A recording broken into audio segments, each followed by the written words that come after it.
So thank you all for joining in. It's the monthly forum for the month of March. It's been a pretty busy month. I'll go ahead. I'll always start with the slide on how I got here. And if you have not seen the the background on how I got here, I would recommend going to YouTube, JMINOR50, and you can go through and there's a video on that gives maybe more time than I should on how I got to this point in the campaign.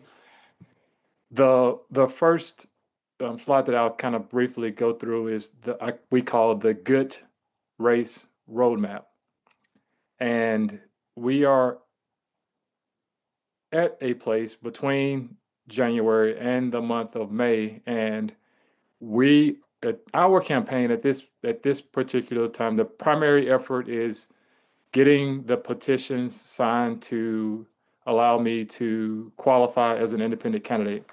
And what we have probably 40 or 50 people that are out getting signatures, and I thank each and every person that committed and all of those who have already signed the petition. I was at a political party event last night, and we did, did a really good job on articulating the the ticket itself. One, the qualification, but two, the ticket. One, qualifications for me, we need about 1,000 signatures. We want 3,000 to be on the ballot in November. I will not be on the ballot in May. We're getting signatures and we're pressing towards the month of November for general election. And so in the meantime, in addition to getting signatures on the petition, we're continuing to advocate and to talk about our campaign. And that includes, hold on one second.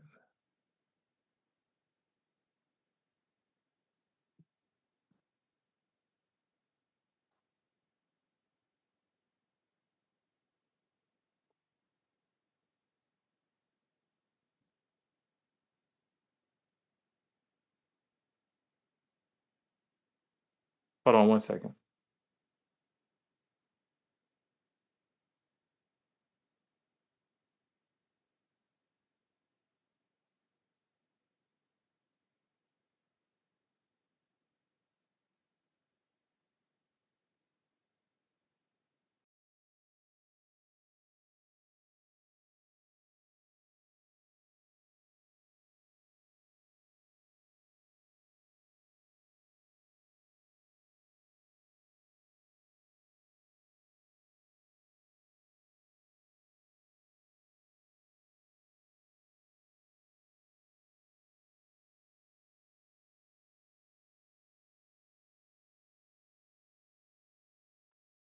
All right, sorry about that. So we're we're in the process right now of acquiring signatures to qualify, and the deadline for that, as you see on the screen, May 19th.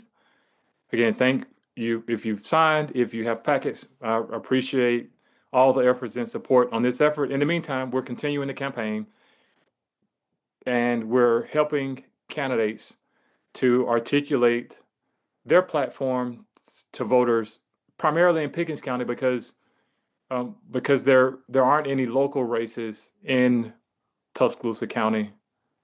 Um, not any regular local election. There's a special election, but um, like in Pickens, everything's on the ballot. In Tuscaloosa County, is pretty much all state level candidates on the ballot, but not local candidates. But so what we're doing in the meantime is one I mentioned because it's very important: petitions on signatures, helping candidates to articulate their platforms. But then we're also gearing up for town halls in every city in almost every city in Pickens County, and almost every town, city in Tuscaloosa County that's in Senate District 21. So be on the lookout for dates coming up for town halls, and any candidates that'll be on the ballot for Senate District 21 is more than welcome to come and participate in the town halls, regardless of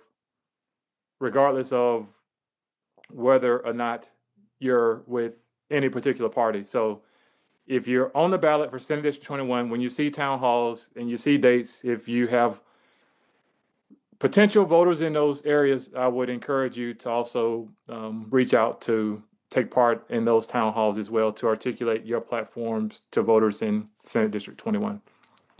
We did counsel UC Align through the spring of 26 merchandise launch. We decided that we had such a huge success with gray shirt material. We're going to stick with gray shirt material until pre-election campaign marketing launch. So I'll get to that in a little bit later. Good evening, Mrs. Cassandra. No, if you're only people that can sign the petition are eligible voters in Senate District 21. Thank you for that question. Have to be an eligible voter in Senate District 21 in order to sign the petition. But your folks that are on West Highland, they can sign a petition. And I talked to your uncle or brother about that. I always forget. But anyway, so the next slide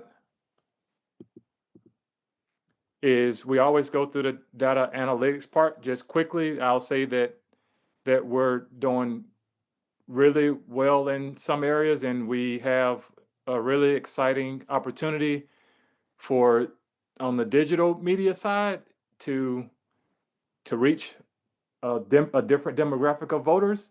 And we also have a really exciting opportunity on the non-digital side to reach another demographic of voters. And so I look forward to that at a later time. Again, I always say 95% is public, 5% is not.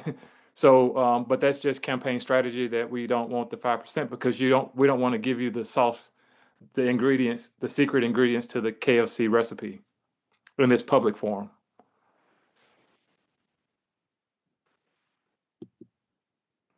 And then the next slide that we have up, the paid advertising is kind of what we talked through before, opportunities on the digital media side to reach a market. And we also have an exciting opportunity in another market to reach voters as well.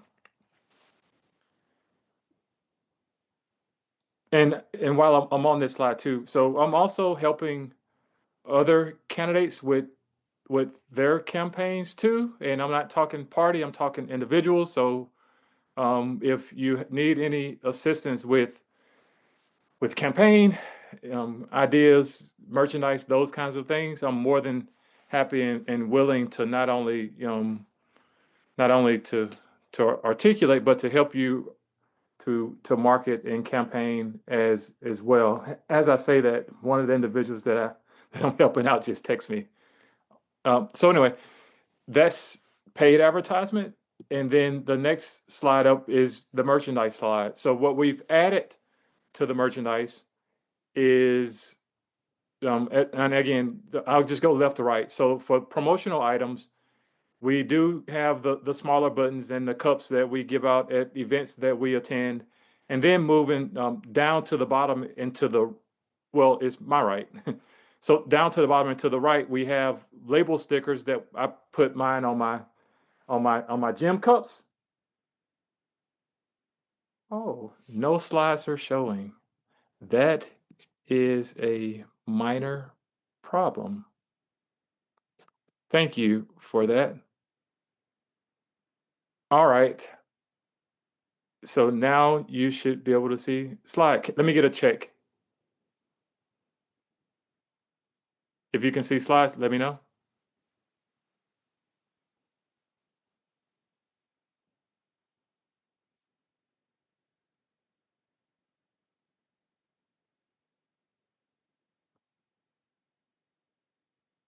I think there may be like a slight delay. Okay, good. So we start, and I'll go again on left and to the left side of the slide. It's on the promo side. We have these items that we that we give out at different events. Also plastic cups that we give out. And so down and to the right, we have these labels, and I mean they're probably about this big or so that I use on my. I put it on my gym cup, but that's something that we have. Some people said they were going to use them as bumper stickers, but then we also have the 3-inch um, lapel pins as well, coffee mugs. We've added to the line these sweaters, and they're in just in time for the summer. It was a huge demand for them, and between different product issues and those kinds of things, we just got them in. But those are now available as well. We have yard signs that are now available, and we also have a different line of the gray T-shirt from the original. They now have "It's Time" at the bottom because um, it's time for new leadership. So that's it on the merchandise slide, and the highlight topic that we that we have for this month is on healthcare. And before I talk about healthcare, I think that it's extremely important to highlight. I call it, I always use triangles because triangles are helpful for me. So anyway, so how towns, most towns, the survivability of a town, or either the opportunity for economic opportunities or any businesses to move into a town. Some of the first things they look at, I mean, look at infrastructure, right? But then I have these three because it really comes down to schools, it's hospitals, and I mean, this is probably more my opinion, but it's jails. That the sustainability of towns, if you drive throughout rural, what you will or will not see based on where they're at in their ability to sustain population. It comes to hospitals, it's schools, and it's jails.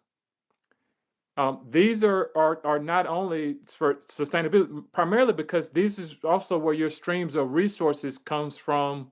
One side on employment, but then on the other side, for revenues that are pushed into places like small businesses that are extremely important to sustainability of towns and cities. And so I always start here first because the problem set that I've talked to mayors about and what we talk about, regardless of whether it's small town or whether it's Tuscaloosa County, it's economic development. And so if a if a town doesn't have a hospital, then the chances of any mid to large size business coming in, more than likely than not, it becomes something that's when you do a SWOT analysis is what we call them. I'm pulling out my MBA. When you do a SWOT analysis, it comes back to the weaknesses. You have the strengths. The strengths is probably going to be property taxes and some other things, but the weaknesses is going to that first thing is going to come up. They're going to look at hospitals, and they'll look at schools.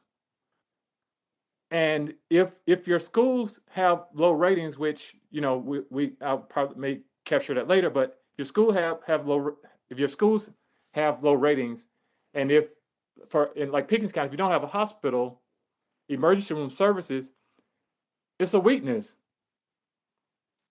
And so then when you look at small business and the opportunities for small businesses to thrive, people come from hospitals to go to small businesses to shop and eat. Same thing with schools, same things with people that work in the county in the jails. And so I bring this up first before I talk about healthcare crisis because I mean, you don't look at the problem set in a vacuum and just like we need a hospital, we need well, we say hospital, I say emergency room. And so, but when we look at the healthcare crisis, I go back not far because there's a lot that we can go from here. But I go back to to Senator April Weaver's statement last year in 2025. And the statement is since 2011, at least 7 rural hospitals have closed their doors for good, it says. That's just what she says. And on our current path, more than half of the state's remaining 52 rural hospitals are at risk of closing. 19 identified as being immediate risk for closure. So then the question that you have to have is, if that is the case, and Senator Weaver's she's on the Healthcare Transformation Board, and I would be eager to work with her once elected as your state senator for District 21 on working on this problem. And so then we go with 19 were identified for being at risk for immediate closure, and one of those 19 was Jackson Hospital. Moving over to the other side of the screen, this is the hospital in Montgomery. And so they received a bailout. This is in the last 2 weeks. Deal made between local municipality and the governor's office that if they could match the money, then the state would bail them out with 40 million. And as what was quoted was mismanagement is some of the reasons for the huge debt for the hospital. But again, when we look at the problem set, the first thing that you have to look at is and I trust Senator Weaver's statement, and this is also from the Alabama Health, the AHA, Alabama Hospital Association. These are the same numbers: 52 at risk, 19 identified for immediate risk of closure within the next 3 years. And so the question becomes, what has the legislature done, or what has the federal government done since then? Right? Since April of 2025. And so then the response would be the big beautiful bill and the $50 billion for rural emergency health care. And my response has always been that if you take out $1 trillion out of Medicaid and Medicare, and if you add back 50 billion, you're $950 billion short out of the healthcare ecosystem. That Alabama was a state that didn't take the subsidies for they called them Obamacare subsidies, but they didn't take the Medicaid, Medicare subsidies. Right? This is with Governor Bentley that adds to the ability for the hospital not to be able to break even or make money. And so I frame the problem set, and then I go through the numbers. And the numbers, and when I went to a meeting recently, we went through the background, and the background for Alabama says 44th out of 50 states in the nation for education.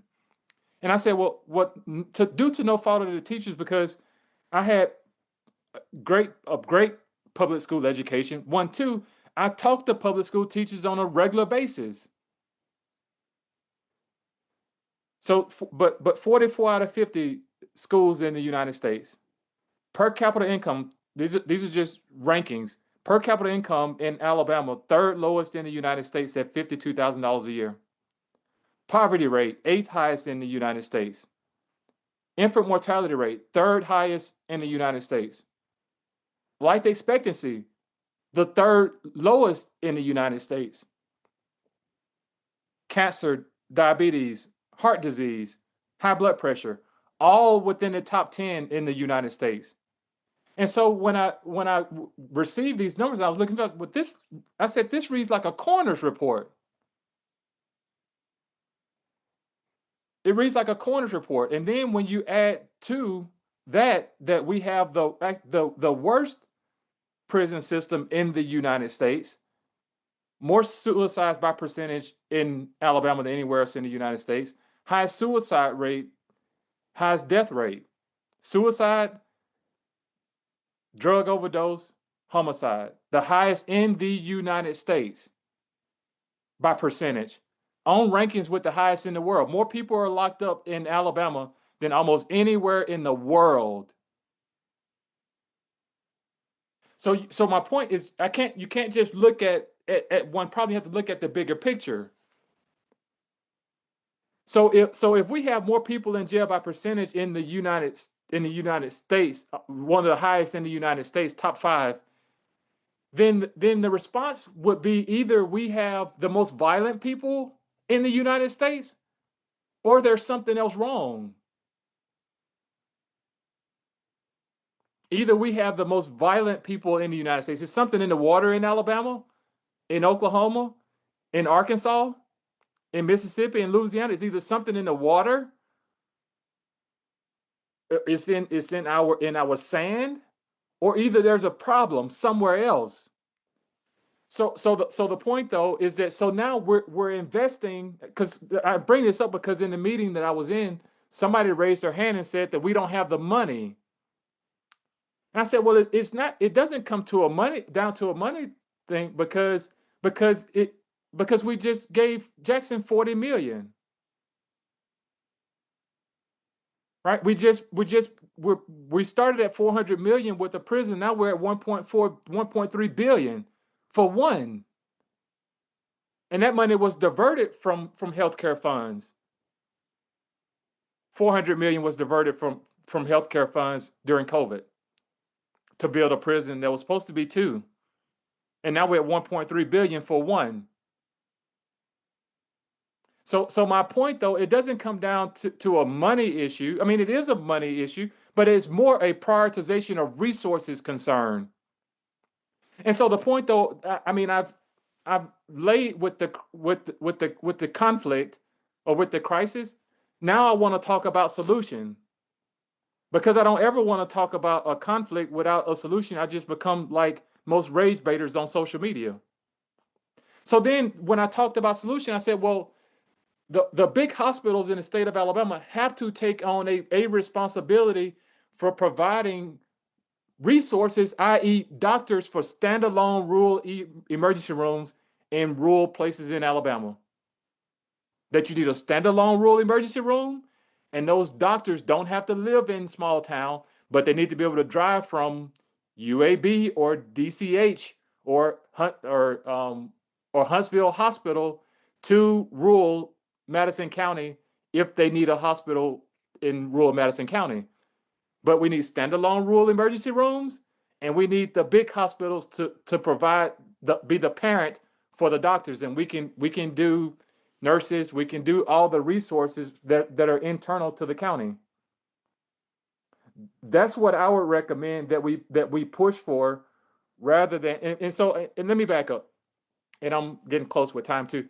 So but the point though is the money that's in the big beautiful bill is money for telehealth, it's money for telemed, it's money for cyber infrastructure, it's money for ambulance, and it's money for a couple other things. But there's no money in the bill for rural emergency room crisis.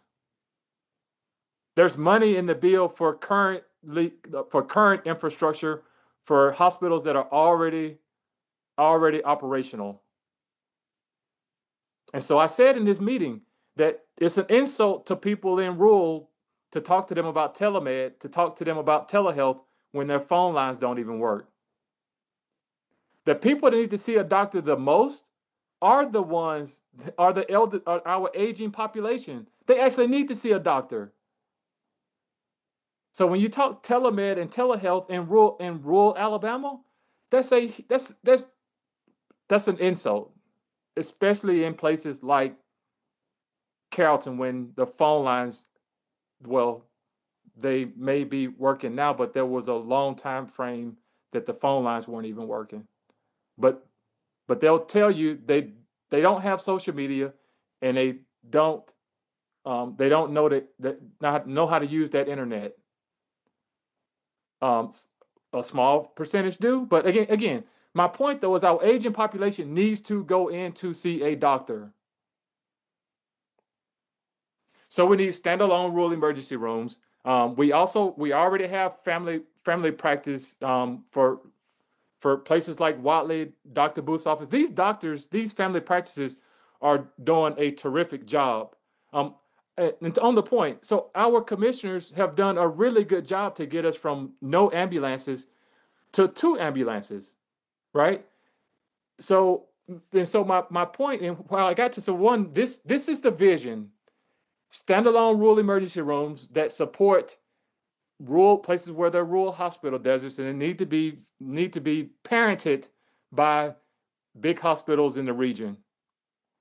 And my other point in this meeting that I was in, I said, well, if you can't get us in the end zone, at least get us to the 50-yard line. We at least need more ambulances, and we need the state's help to do that. That our commissioners, our towns, we're already maxed out, and we need help to do that. And so that was my recommendation to a group that I was in conversation with on one, get us to the 50 with ambulance. But this is the vision on how we can work on the rural hospital crisis. But it's not going to work with the 203 million that's allocated for rural healthcare, unless the language that's identified for these different programs, unless they rewrite it, or unless you get bailed out by the governor with 40 million like you did at Jackson Hospital. So I'll look for questions. That's what I have for rural healthcare crisis. And again, and so if as state senator for District 21, then you persuade other legislators that are in districts that have the same issue to co-sponsor a bill to fund standalone rural ERs that are supported by big hospital. And if they don't want to do that, then I would say then you go to their districts and you compel the voters to demand it. That's the kind of system. I mean, we're in a democratic republic or democracy or whatever our form of government. That's what you do.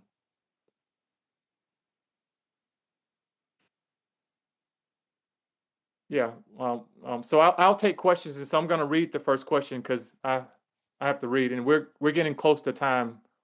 Um, what about the incentives doctors receive in the past to come and work in rural areas? I have to hold that question, Mrs. Sawyer, and get back to you. I don't know the answer to that question, but I'm really good at research and finding answers, so I'll get back to you on that. Truly thankful for the ambulance service. Yeah. Oh wow. Sorry to hear that about your mother, Mrs. Sawyer. Hopefully, she's trending up, and I'll say a prayer for her continued recovery. Yeah, the hospital, the ambulance. The point though is that when the ambulance moved from when Gordo received the ambulance, the ambulance moved from one location to another location, and there may be a plan to get a third one online. But the point though is if we can't go to emergency room, then we need more ambulances in the event that one ambulance is out, one ambulance is at the hospital because we have to go an hour away to get to the hospital. Then there's an ambulance that's ready to go and prevent. Now again, at least for the last 90 days, we haven't had any incidences where anybody has transitioned from life to life eternal or death, depending on what they believe, waiting on an ambulance at home. So this is why I do commend our commissioners for the work that they've done to get us up to 2 ambulances. We don't want there to be an issue with somebody being at home and in transition and waiting on the ambulance. Lamar County has helped out. One, and again, I thanked Representative Bolton and Senator Allen for their work on this issue, and county commissioners and elected officials, because this is a hard problem set. This isn't just a Pickens issue, and this is why I made it bigger. Isn't just the Alabama issue; it's a rural America issue. And the money that's not available in the big beautiful bill with the 50 billion for rural emergency health, What it doesn't do, it's not going to do for the other places that have the other states either, unless the articulated language to apply for grants is different.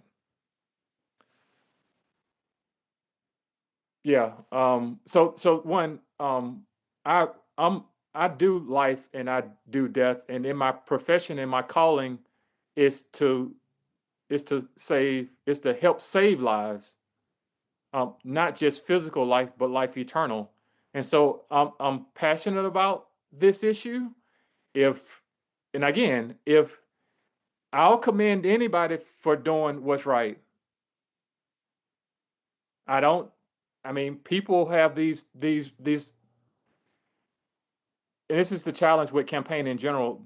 The tendency because of culture and tradition to push you into like these corners of either you're Republican or you're Democrat, either you're pro or either you're against, or all of these things. Nobody's going to do that to me. I'm not going to let anybody do that to me. I'm with anybody that's about doing what's right. So that's all that I have on this. And Mrs. Sawyer, I'll take your question and I'll provide an answer on your question. I always end with thanking what we call members of the ground crew. This is anybody that has a role in helping with our campaign, whether it be a physical donation, whether it be sharing posts, liking posts. Your time to even participate and be engaged is extremely important. It's voter registration, it's supporting events. There are a couple of events for the month of March. It's coordinated events. If there's anything that's going on wherever you live at in Pickens and Tuscaloosa County, it doesn't have to be in the district in Tuscaloosa County because we're all interconnected. One famous theologian would say, all bound in a single garment of destiny. Um, yeah. So we have yard signs now. And again, at some point, we'll be out canvassing to knock on doors. But I thank all of you for any role that you have in the campaign, even if it's a prayer. Prayer is the most important thing that you can do is to pray for us to be co-partnering in with whatever God's doing. That doesn't mean winning a campaign. That means winning the race of life. And then I went through a couple of different questions that our schedule for the month of March is coming soon. I already mentioned town halls. There's a veterans event with one of my good friends, Reverend Spencer, that's coming up. There's there's there's so much that's picking up right now. In addition to helping other candidates, that to be honest, in addition to jail ministry twice a week, in addition to Bible study at different senior citizens' homes, in addition to going to nursing homes, that it's an extremely busy and exciting time in spite of what may be going on. And speaking of that, we do want to send our thoughts and prayers to our servicemen and women who are engaged in conflict on foreign soil, and also for our service members and our federal employees that are battling. I have former colleagues that worked at the State Department for my time being at the National Security Council. Um, I have brothers and sisters in arms that that I think about, and I think about a lot. Um, so keep them in your prayers. Keep them in your prayers. And that's I think is where I want to end because I get emotional. Um, yeah, thank you, Jay. Yeah, new slogan: not left, not right, but what's right. I like that. Yeah, I like that. Um, Jay Hernandez and I worked together at 10 Special Forces Group when I was so scared to jump out of airplanes, but I had co-work I had other people that I worked with, like Jay Hernandez, that when I saw them jumping out of airplanes, I had no choice but to jump out. Well, fall out. So, brother, thank you for your service and for your continued service, and I pray that you and your family are all well. Anyway, so these are ways that you can, ways to contribute. So I always say it's not just money, it's not just donations, but I mean, donations are important, but um, my faith says God will provide. And there are all these different kinds of ways. Buy merchandise, we donate merchandise because, median income here is $52,000, and that's the median income. Some people just can't afford it. It's an insult to say you've raised $300,000 or $7 million or $8 million, and we have real affordability concerns in where the places that I'm going to. But there are different ways to contribute. Um, Support your be looking forward to May 19th. I'll be supporting candidates to articulate their campaign. If there's anything that I can do, whether it be campaign related or not, that's what my calling is, because I just love people. Feel free to reach out. I think that's all that I have. Thank you all for signing in again. It's okay, Sister Boot. I need to come by and see you soon. But you can go back and watch this recording. Feel free to share. I love all of you all with the love of Jesus, and I pray to be able to see you all in the upcoming days, weeks, and the days, weeks, and months ahead. God bless all of y'all.